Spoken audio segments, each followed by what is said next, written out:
Congratulations, చాలా బాగుంది. Thank you sir, thank you. ఇంట్రెస్టింగ్గా ఎంగ్రాసింగ్గా ఉంది. కాకపోతే ఏంటంటే ఇందాక మన శివకుమార్ గారు చెప్పినట్టుగా కూడా ఇది కంప్లీట్గా మేక్ షిఫ్ట్ అరేంజ్మెంట్ లాగా ఉంది, టోటల్ క్యారెక్టర్ జానర్ అంతా కూడా. బట్ బేసిక్గా చూసేవాళ్ళు చేసేవాళ్ళు పక్కన పెట్టి కానీ వాట్ ఆర్ యువర్ ఛాలెంజెస్ ఈ క్యారెక్టర్ని చేయడంలో? మొదటంతా సైలెంట్గా ప్రారంభమై వైలెంట్గా మారుతున్న దాన్ని నువ్వు అసలు అడాప్ట్ చేసుకున్నావు. యూఆర్ అన్ ఎంటర్టైనర్ బేసిక్గా కదా. అంటే టు బి ఆనెస్ట్, అంటే సైలెంట్గా ఉండేదంతా చేయడం ఓకే అండి. యాక్షన్ అంత అంటే రవికుమార్ చౌదరి గారి సినిమాలో యాక్షన్ అంటే ఎలా ఉంటుందో మీకు తెలుసు కదా. సో టువర్డ్స్ ద అంటే సెకండ్ హాఫ్ సగం అయిపోయిన తర్వాత యాక్షన్ పార్ట్ స్టార్ట్ అయినప్పుడు రవికుమార్ చౌదరి గారు చేయగలవు, నువ్వు చేస్తావు. సరే ఓకే సార్, మీరు చెప్తే నేను చేస్తున్నాను. తిడుతున్నాడా? నన్ను చెప్తున్నా, ఎందుకు చెప్పా కదా, ఈ ప్రపంచంలో ఆయన అస్సలు తిట్టని తక్కువ వ్యక్తులు నాకు అనుకుంటా. సో ఒక్కసారి నా పట్ల కోపం కానీ తిట్టడం కానీ ఎప్పుడు చూడాల. ఓకే, ఛాన్స్ ఇవ్వలేదు, ఇప్పుడు ఛాన్స్ రాదు కూడా. ఇప్పుడు మీరు తీసుకోలేరు, ఇప్పుడు మరీ క్లోజ్ అయిపోయి ఇప్పుడు తీసుకోలేరు ఆయన. ఇప్పుడు ఆయన వస్తే ఇంకా గట్టిగా వస్తున్నాను.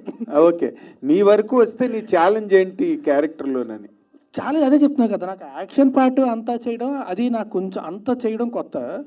బట్ అది ఈయన ఎంకరేజ్మెంట్తో వెళ్ళిపోయి, అంటే ఆబ్వియస్లీ డైరెక్టర్ చెప్తే చేసుకుంటూ వెళ్ళిపోవాలి, ఇంకా వెనక్కి తిరిగి చూడకూడదు. ఆయన ఎంకరేజ్మెంట్తో నేను ఓకే, ఆయన ఫిక్స్ అయ్యారు నువ్వు చేయగలవు అని చెప్పి, ఆయన ఫిక్స్ అయ్యారు. నేను కూడా సరే ఓకే, నేను కూడా నాకు ప్రతిరోజు ఫైట్ చేస్తా. క్లైమాక్స్ ఫైట్ ఉంటుంది, 3 days చేసాం, 4 days చేసాం సార్, 4 days చేసాం. సో ప్రతిరోజు కూడా సార్ నువ్వు చేయగలవు, ఓకే సార్ నేను చేయగలను, ఓకే మీరు ఫిక్స్ అయ్యారంటే నేను చేయగలను. సో అంతే తప్ప అంతగా అంటే ఫైట్ చేసేటప్పుడు ఈ కష్టాలు అవి ఉంటాయి. అక్కడ ఒక ఫ్యాక్టరీలో చేసాము, ఇది డస్ట్ అవన్నీ చిన్న చిన్న ఈ ప్రతి సినిమాకి ఏ ఫైట్ కానీ ఉంటాయి. వాడు అది కాబట్టి నాకు అది కొత్త, దానికి ఈయన ఎంకరేజ్మెంట్ నాకు సరిపోయింది. అంటే నువ్వు మామూలుగా కథలు అంత తొందరగా ఒప్పుకుని ముందుకు వచ్చే రకం కాదని నువ్వు అంటారు, మాకు తెలియదు. ఇన్ జనరల్గా నీ గురించి వినిపించేది, ఈ కథను నువ్వు సెలెక్ట్ చేసుకోవడానికి ప్రత్యేకమైన కారణం ఏమైనా ఉందా? చాలా కథలు వచ్చాయి నీ దగ్గరికి. అంటే నాకు ఫస్ట్ ఎమోషన్ చాలా నచ్చిందండి. నాకు కథలో ఉండే ఎమోషన్ కానీ ఎంటర్టైన్మెంట్ బాగుంటుంది, ఎంటర్టైన్మెంట్ ఓకే పరిచయం ఉంటుంది, ఇందులో ఎమోషన్ చాలా బాగుంటుంది కథలో. మోస్ట్ ఇంపార్టెంట్లీ ఎమోషన్ కానీ కాన్ఫ్లిక్ట్ కానీ చాలా బాగుంటాయి. సో అవి నాకు చాలా నచ్చాయి. అండ్ దానికి తోడు రవికుమార్ చౌదరి గారు డైరెక్టరు. సో నాకు తెలుసు అంటే పేపర్ మీద ఉన్నది అంతకంటే ఇంకా ఖచ్చితంగా బాగా వస్తుంది అని నమ్మకం నాకు ఉంది. So these are the 2 most important reasons. ఇప్పుడు రాలేదా, మీరు పిలవలేదా?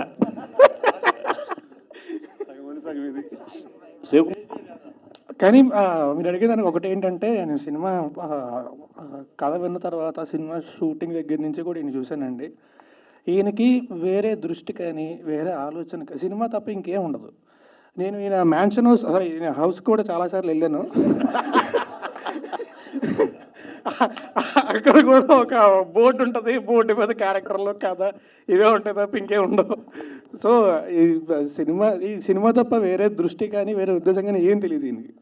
సో ప్రతి క్షణం కూడా సినిమా గురించి ఆలోచించి సినిమా గురించి పనిచేశారు చరణ్ గారు. యా అండి, మీరు ఉయ్యాల జంపాల అలా అంటే హ్యాట్రిక్ హీరో అనిపించుకున్నారు. దాని తర్వాత రకరకాల ప్రయోగాలు చేస్తూ వచ్చారు. దాంట్లో కొంతవరకు సక్సెస్ అయినాయి, కొన్ని అయితే సక్సెస్ కాలేదు. మరి ఇది ఒక ప్రయోగం అనుకోవచ్చా, లేదంటే పక్కా ఫార్ములా సినిమా కదా, దీన్ని అంటే యాక్సెప్ట్ చేయడానికి రీజన్ ఏంటి పర్టికులర్? నాకు చెప్పాను కదండి, నాకు ఒకటే ఎమోషన్ చాలా నచ్చిందండి సినిమాలోని. I love the emotion. And మీకు రవికుమార్ చౌదరి గారి సినిమాలు మీరు ఇంతకుముందు చూశారు కూడా. సో ఆయన ఇందులో దిట్ట. I know he can deliver it. ఆ స్క్రిప్ట్ అని డెలివర్ చేయగలరని నాకు తెలుసు. అండ్ ఇందాక మీరు అడిగినట్టు మనకి ఇప్పుడు అన్నీ కొత్తగా వస్తున్నాయి కదా, ఇది మళ్ళీ రొటీన్ అవుద్దా, maybe this will be breath of fresh air. మనకి అప్పుడు ఏంటంటే సడన్గా ఏదన్నా వచ్చినప్పుడు ఇదేదో చాలా కొత్తగా ఉంది, ఏదో భలే ఉంది అనుకుంటాం. ఇప్పుడు అన్నీ కొత్తగా వస్తాయి. Maybe this will be breath of fresh air నా. So I hope it will be. అయితే ఇంతకుముందు మీరు మామూలుగా విలన్స్తో ఫైట్ చేయడం అనేది జనరలే, బట్ ఇక్కడ లేడీ విలన్తో ఫైట్ చేశారు, ఎలా అనిపించింది ఎక్స్పీరియన్స్? యాక్చువల్లీ లేడీ విలన్తో ఫైట్ చేయాలండి. అదే విలన్ అన్నారు కదా, విలన్ కొడితే లేడీ విలన్ భయపడిపోద్ది. ఫైట్ కానివ్వాలి బేసిక్గా.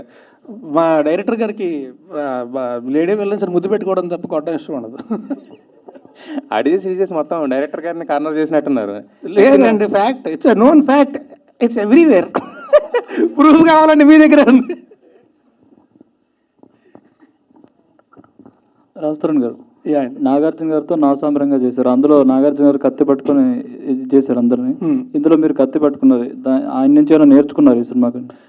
లేదండి, ఇది యాక్చువల్లీ ఆ షూటింగ్ అయితే దానికంటే ముందే అయిందండి. అదంతా నేర్చుకున్నది మా డైరెక్టర్ గారి దగ్గర నుంచి. ఓకే, ఆయన పక్కన తెరవడం చూసి నేను కూడా ఓకే గట్టిగా ఎలా చెప్పాలన్నమాట. చాలా నేర్చుకున్నాను అనమాట.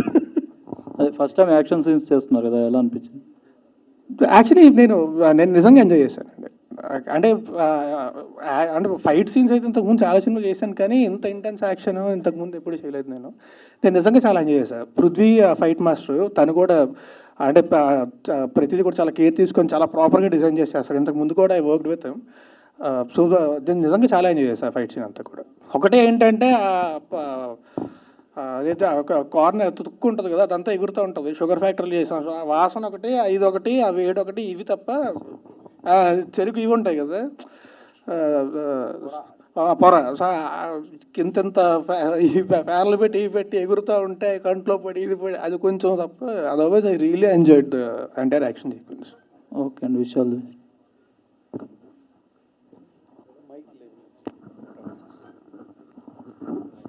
Raj Tarun, slight correction. ఇందాక మన రవికుమార్ చౌదరికి నాకుండే ఇంటిమెసీ వల్ల అలా అడిగితే ఏదైనా దాంట్లో లైఫ్ లైన్ ఏదైనా చెప్పేస్తాడు, నా సినిమాలో ఈ కొత్త పాయింట్ ఉన్నది అన్న ఉద్దేశంతో. అంటే రెగ్యులర్ ఫార్మేట్స్ ఆడవని కానీ లేకపోతే ఆడియన్స్ కాదండి, సాయంత్రం అవుతుంది కదా, ఆయన ఆన్సర్స్ అన్ని షార్ట్ అయిపోతాయి. ఏది సాయంత్రం అవుతుంది కదా, ఆయన ఆన్సర్స్ అన్ని షార్ట్ అయిపోతుంటాయి. నేను ఎందుకు అడిగానంటే, ఇన్ జనరల్గా ఏదో ఒక కొత్త పాయింట్ ప్రజెంట్ చేయకుండా చెయ్యడు తను సినిమాని. ఆ పాయింట్ ఏంటో కనుక్కుందాం అని నేను ట్రై చేశాను, దొంగ చెప్పలేదు అంతే. లేదండి, అంటే టు బి ఆనెస్ట్, అంటే సినిమా స్టార్టింగ్లోనే మీకు తెలుస్తుంది. అదే సో బేసిక్ ఏంటంటే హీరో ఒక అనాథ, చిన్నప్పుడే తప్పిపోతాడు. సో తను ఏంటంటే తప్పైన వాళ్ళని వెతికి పట్టుకొని తిరిగి వాళ్ళ పేరెంట్స్కి చేర్చే క్యారెక్టర్ హీరోది. ఓకే. సో అండ్ తనకి ఏంటంటే తన లైఫ్లో తన గోల్ ఏంటంటే తనకు ఒక ఫ్యామిలీ కావాలి. Family in the sense family కూడా కాదు, అంటే ఒక ఫ్యామిలీలోకి పెళ్లి చేసుకోవడం, అయితే అవలోకలు పెళ్లి చేసుకొని ఫ్యామిలీ తయారు చేసుకోవడం, అది తన గోల్. సో తన క్యారెక్టర్ అదనమాట. సో ఎమోషనలీ చాలా తర్వాత కన్ఫ్లిక్ట్ వస్తుంది, అదంతా చెప్తే ఇంకా అదే సినిమా ఎక్కడ అయిపోద్ది.